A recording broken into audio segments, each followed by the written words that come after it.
Good morning students, how are you बेटा? कैसे हैं आप सब?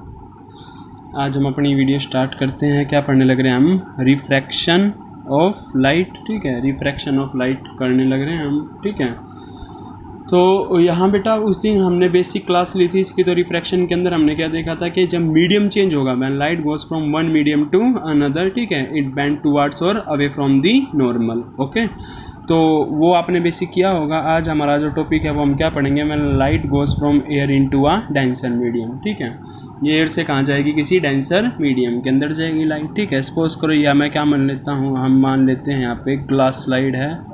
ये बात समझ आती है? ठीक है, ये क्या है बेटा? ग्लास स्लाइड है। कैसा मीडियम है बेटा? ऊपर क्या है? एयर है, और नीचे क्या है? ग्लास स्लाइड है। तो ये कैसा मीडियम आ गया हमारे पास? डेंसर मीडियम आ गया। ग्लास है, ये ग्लास है ना, और ग्लास कैसा मीडियम है? डेंसर। एयर, एयर कैसा मीडियम है बेटा? रेयर है। When light goes from air to glass. ठीक है, अब यहाँ हम क्या बोलेंगे? ये बेटा कौन सी रे है? इंसिडेंस रे। कौन सी रे है ये? इंसिडेंस रे। ये हमारा कौन सा सरफेस था बेटा जो दोनों मीडियम को सेपरेट करा था? क्या नाम दिया था इसको हमने? इंटरफेस। क्या नाम दिया था? इंटरफेस। ठीक है, ये हमारे पास क्या आ गया? नॉर्मल आ गया। ये क्या आ गया हमारे पास? नॉर्मल। नॉर्मल और इंसिडेंस रे, एंगल कितना आ गया? Angle of incidence. बेटा अगर ये दूसरा ना होता ग्लास, तो अगर एयर ही होती तो रे कैसी जाती? सीधी चली जाती। पर हमने क्या पढ़ा था उस दिन? When light goes from rarer to denser medium, तो क्या हो जाएगी? Bend towards the normal. क्या होगी? Bend towards the normal. तो ये कौन सी रे है? रिफ्रैक्टेड रे। और नॉर्मल के बीच का एंगल कितना आ गया? Angle of refraction. क्लियर है बात? ठीक है, इसको हम क्या बोलते हैं? लिख लेना बेटा, कौन सा एंगल है? एंगल ऑफ रिफ्रैक्शन, नॉर्मल और रिफ्रैक्टेड रे के बीच में। ओके, तो आपको क्या फंडा ध्यान रखना है कि लाइट कहाँ से कहीं, अगर सपोज करो ऊपर कौन सी है? एयर है, और नीचे क्या है हमारा? रेयर मीडियम है ऊपर, और नीचे क्या है? ग्लास है, पूरा का पूरा ग्लास है। कौन सा मीडियम है बेटा? ये डेंसर मीडियम है। ये नीचे पूरा क्या है? ग्लास है, और ये क्या ऊपर? एयर है। तो इसको हम क्या बोल देंगे? इंटर फेस बोल देंगे। तो लाइट कहाँ है बेटा? रेयर मीडियम में। जाना कैसे चाहिए था इसको? सीधा जाती, अगर पूरी एयर ही होती तो। पर हमने क्या देखा कि ये क्या हो गया? मीडियम चेंज हो गया, नीचे डेंसर मीडियम आ गया, ग्लास आ गया। तो उसके इसमें थोड़ा सा शेडेड सा बना देना इसको, डेंसर मीडियम को। तो जाना सीधा चाहिए था। ये हमारा क्या है? इंसिडेंस रे। ऊपर वाला केस ही बना रहा हूँ, ये नॉर्मल है। एंगल क्या बन गया बेटा? Angle of incidence. जाना सीधा चाहिए था, पर मीडियम क्या हो गया? चेंज। मीडियम चेंज तो वेलोसिटी चेंज। अगर वेलोसिटी चेंज होगी तो हम क्या बोलेंगे? When light goes from rare to denser. दो रूल बताए थे ना, रेयर टू डेंसर। तो क्या हो जाएगी? Bend towards the normal. और ये रे कौन सी हमारी? रिफ्रैक्टेड रे। क्लियर है बात? रिफ्रैक्टेड रे और नॉर्मल के बीच में एंगल क्या होता है बेटा? Angle of refraction. क्या होता है? Angle of refraction. ठीक है, तो हमारे पास क्या आ गया? एंगल ऑफ रिफ्रैक्शन आ गया। ओके, ठीक है, तो ये आपको क्या ध्यान रखना है कि light goes from rare to denser medium. ठीक है, ये हम ग्लास स्लाइड मान ले, कुछ भी मान लो, आपकी मर्जी है। उसके बाद मैं आपको क्या बोलता हूँ कि अब की बार लाइट कहाँ से कहाँ जाने लग रही है? अब की बार लाइट जा रही है डेंसर टू रेयर। अब की बार कहाँ जा रही है? यहाँ तो रेयर टू डेंसर जा रही है, यहाँ तो क्या जा रही है बेटा? Rare to denser. यहाँ हम क्या देखेंगे? कहाँ से कहाँ गई? Denser to rare. Denser to rare का क्या मतलब है बेटा? ये हमारे पास एक ग्लास स्लाइड है, तो आप क्या बोलोगे? डेंसर मीडियम है, ग्लास है तो ग्लास है, डेंसर है, और नीचे क्या है? एयर है। अब लाइट आई यहाँ से, ये कौन सी रे बन जाएगी बेटा? इंसिडेंस बन जाएगी। और ये कौन सी है? आपको क्या दिख रहा है? ये क्या बन गया? नॉर्मल आ गया हमारा, नॉर्मल। इंसिडेंस रे, एंगल ऑफ इंसिडेंस। जाना कैसे चाहिए था बेटा? सीधा जाना चाहिए था। अब आप मेरे को बताओ लाइट कहाँ से कहाँ जा रही है? तो आप क्या बोलोगे? Denser to rare. Denser to rare. अगर डेंसर टू रेयर जाने लग रही है तो उस केस में आप क्या चीज़ बोलोगे कि डेंसर टू रेयर का केस क्या पड़ा था? Away from the normal. जाना सीधा चाहिए था, बट क्या हो जाएगी? Away from the normal. और ये एंगल हमारा क्या बन गया? Angle of refraction. नॉर्मल और रिफ्रैक्टेड रे। रिफ्रैक्टेड रे, नॉर्मल और रिफ्रैक्टेड रे के बीच में जो एंगल बना उसको हम क्या बोलते हैं? एंगल ऑफ रिफ्रैक्शन बोलते हैं। ठीक है, तो बेटा ये ध्यान रखना कि जब लाइट गई है रेयर टू डेंसर तो क्या होगी? बेंड टुवर्ड्स दी नॉर्मल, और गई है denser to rare away from the normal. Trajectory समझ आने लग रही है? क्लियर है? बात समझ आता है? इसका पाथ दिखने लग रहा है आपको? ओके, यहाँ फोकस कर लेना। ठीक है, अब ध्यान से देखना। अब इस चीज़ को मैं कंबाइन कर देता हूँ कि हमारे पास क्या थी? स्लाइड थी, ये हमारे पास ग्लास था। ओके, ये हमारे पास ग्लास की कोई स्लैब है, अब यहाँ मैं आपको बोल रहा हूँ लाइट कहाँ ही है बेटा, ये मीडियम कौन सा आप बोलोगे, एयर है। ये कौन सा है आप बोलोगे, ग्लास है। डेंसर मीडियम आ गया, दोबारा क्या आ गई नीचे, एयर आ गई। ये बात समझ आती है, air glass air. When light goes from rarer to denser, फिर उसके बाद डेंसर टू रेयरर, तो आप क्या बोलोगे, जाना तो इसको कैसे चाहिए था, इसको जाना चाहिए था बिल्कुल सीधा। क्लियर है, बट हम क्या बोलेंगे, ग्लास आ गया बीच में।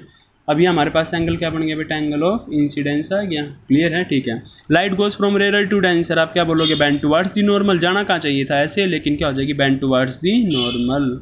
तो आप क्या बोलोगे, ये क्या होगी, बेंड टुवर्ड्स दी नॉर्मल। कौन सी रे है बेटा हमारी, refracted ray. Angle incidence, angle of refraction आ गया हमारे पास, ठीक है। अब बेटा ध्यान से देखो कितने इंटरफेस आप बोलोगे, दो इंटरफेस। नंबर फर्स्ट इंटरफेस किस किस के बीच का, एयर और ग्लास। अब दूसरा इंटरफेस कहाँ जा, आप क्या बोलोगे सर, ये ग्लास और एयर के बीच का, ये हमारा क्या आ गया, इंटरफेस नंबर सेकंड। क्लियर है बात। अब इंटरफेस सेकंड के लिए आप क्या बोलोगे, ये हमारे पास क्या बनेगी, ये मैं इसको नाम दे रहा हूँ पी, रे को नाम दे दिया पी क्यू, और इस पॉइंट को क्या नाम दे दिया, आर नाम दे दिया। अब जो क्यू आर है, ये क्यू आर रे आपको दिख रही है, ये क्यू आर फर्स्ट इंटरफेस के लिए रिफ्रैक्टेड रे है, क्यू आर सेकेंड इंटरफेस के लिए इंसिडेंस रे है। अगर ये पहला नॉर्मल था हमारा, और अब यहाँ हम दोबारा नॉर्मल बना देंगे, इसको हम क्या नाम देंगे, normal number second N2। Clear है। अब आप क्या बोलोगे, इसको जाना कैसे चाहिए था बेटा, ये सीधा जाना चाहिए था, लेकिन आप क्या बोलोगे, when light goes from denser to rarer bend away from the. बेटा जाना कैसे चाहिए था, इसको सीधा जाना चाहिए था इस रे को, पर क्या हो जाएगी, band away from the normal, और ये क्या हो जाएगी, ऐसे चली जाएगी। क्लियर है बात, ठीक है, ऐसे चली जाएगी। आई बात समझ, ठीक है। Finally P Q R S ऐसे एमर्ज, आर एस ऐसे निकल गई। तो बेटा ये हमारे पास एंगल कितना आ जाएगा, ये एंगल आएगा। एक चीज़ का ध्यान रखना, ऊपर भी एयर थी, यहाँ भी एयर थी, यहाँ एंगल आई है ना, तो यहाँ भी आई ही बनेगा। अगर 30 है तो ये 30 रहेगा। क्लियर है, ठीक है, क्योंकि मीडियम कैसा है, सेम है। वो बात दूसरी है, फिलहाल मैं आपको लिख देता हूँ I1, और इसको हमने क्या लिख दिया, R1। ये क्या बन जाएगा हमारा, नॉर्मल 2 के साथ इंसिडेंस जो एंगल बना रही है I2, और ये क्या बन जाएगा हमारा R2। वैसे इसको एमर्जिंग एंगल भी बोलते हैं, जो एमर्ज होगी ना, ये एमर्जिंग रे बनाने लग रही है नॉर्मल के साथ, एमर्जिंग एंगल, ठीक है। बट इतना ध्यान रखना, एयर में एंगल कैसे बनेंगे, हमारे सेम बनेंगे, और ये दोनों एंगल कैसे हैं बेटा, सेम है ग्लास के अंदर। अब आप समझ आता है बेटा फंडा, then light goes from rarer to denser, denser to rarer. उसके बाद हम क्या बोलेंगे, लाइट कैसे जाने लग रही थी, कोई आदमी सीधा जाने लग रहा था और अपने पास से तो डाइवर्ट हुआ, फिर सीधा जाने लग गया। पहले भी सीधा जा रहा था और बाद में भी सीधा जा रहा था, तो इसको हम क्या बोलेंगे, क्या हो गया, डिस्प्लेस, लेटरल डिस्प्लेस। क्या हो गया, लेटरल डिस्प्लेस। लाइट कैसे जा रही थी बेटा, सीधा जाने लग रही थी, ये बात समझ आती है। फाइनल निकली भी ऐसे ही, बट क्या होगी, लेटरल डिस्प्लेस। अगर लेटरल डिस्प्लेसमेंट कहूँ तो आप क्या बोलोगे, इन दोनों का परपेंडिकुलर डिस्टेंस। बात समझ रहे, हम सीधे चल रहे थे, साइड हुए पर चले अब भी सीधा है, जिस रास्ते पे जाने लग रहे थे, ठीक है, उसी ट्रैक के ऊपर, उसी डायरेक्शन के अंदर जाने लग रहे हैं हम। तो कैसी है, दोनों पैरेलल हैं। लेटरल डिस्प्लेसमेंट, इसको हम क्या बोलेंगे बेटा, ये क्या आ गया हमारे पास, लेटरल डिस्प्लेसमेंट, ठीक है, कि वो अपने रास्ते से कितना पैरेलल डिस्प्लेस होगी। क्लियर है, कब, when light goes in through a slide. इतना ध्यान रखना, जब वो किस में से पास हुई, एक स्लैब के अंदर से पास हुई है। ग्लास स्लैब है हमारे पास, ये ग्लास स्लैब है ना, इसको तो डायरेक्शन दिखाने के लिए ऐसे रिप्रेजेंट कर देना बेटा। दो डिस्प्लेसमेंट होते हैं, एक तो लेटरल का मतलब पेन ऐसे जा रहा था और ऐसे हो गया, ऐसे जा रहा था ये ऐसे आदमी, और ऐसे होके ऐसे हो गया। एक होता है वर्टिकल डिस्प्लेसमेंट, क्या बोलते हैं, आदमी सीधा चलने लग रहा था, आगे गया तो वो क्या हो गया, उल्टा हो गया। वर्टिकल मतलब वर्टिकली चेंज आ गया, ये बात समझ आती है, ऐसे जा रहा था और ऐसे हो गया। और लेटरल का मतलब क्या, सीधा जाने लग रहा था और जा अब भी ऐसे रहा, बट क्या हो गया, अपने रास्ते के पैरेलल हो गया, और क्या हो गया, डिस्प्लेस हो गया। तो ध्यान रखोगे, अगर मैं कहूँ लेटरल डिस्प्लेसमेंट, ये यहाँ से एक परपेंडिकुलर ड्रॉ कर दें, वही क्या गया, क्योंकि इससे पहले अगर मैं ड्रॉ करूँगा तो आपको पता है ये वैल्यू चेंज होने लग रही है। अब उसके बाद देखना, यहाँ से एक परपेंडिकुलर ड्रॉ करते कहीं भी चले जाओ, ये वैल्यू कैसी रहेगी, सेम। तो बेटा इसको हम क्या बोलते हैं, लेटरल डिस्प्लेसमेंट बोलते हैं, कि जब लाइट पास होते हैं ना ग्लास स्लैब से, तो उस केस में क्या हो जाती है, अपने पास से डिस्प्लेस हो जाती है, ठीक है, ओके।